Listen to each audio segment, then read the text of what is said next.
Joining us now for more, Kansas Senator Roger Marshall. Senator, appreciate you being with us tonight. I just want to go through, we just got this into the newsroom moments ago. Russia's demands to end the war. This is what they talked about. Ukraine must cede occupied territory, which I think that's why we don't have a ceasefire right now, because why are we going to talk about that before we talk about everything else and bring Zelensky in? Ukraine must abandon NATO aspirations. Fine. Ukraine must demilitarize, which seems ridiculous. Ukraine now has one of the best militaries in Europe outside of France, England, and maybe Turkey.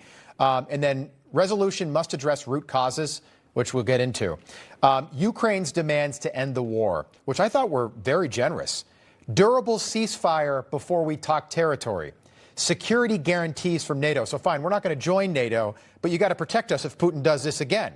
Russia to pay for damages caused by war. We'll see. Return of children and prisoners of war. That makes sense. And then Trump to keep sanctions on Russia.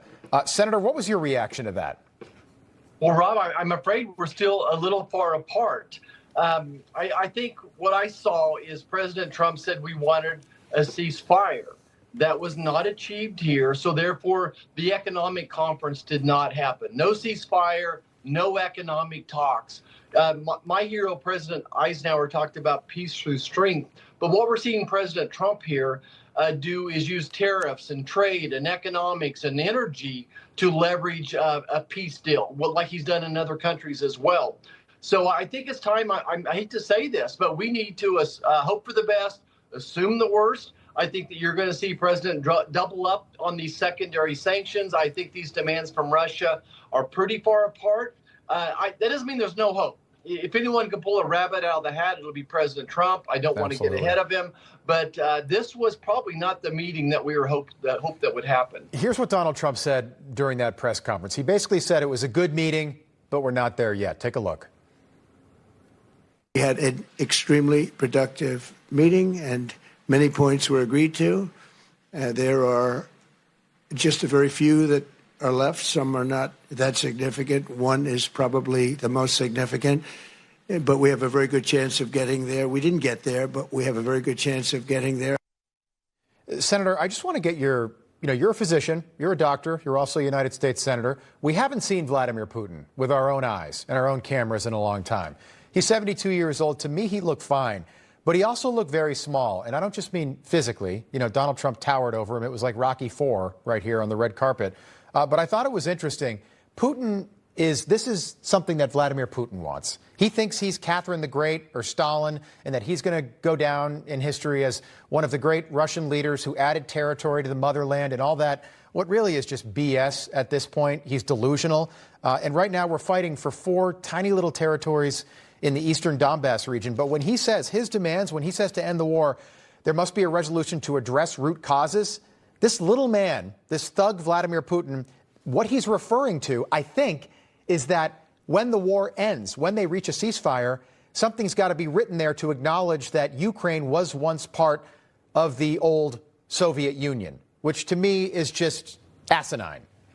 Yeah, Rob, I think you're onto something here, that this is a cultural, deep burning issue that Russia wants to rule the world.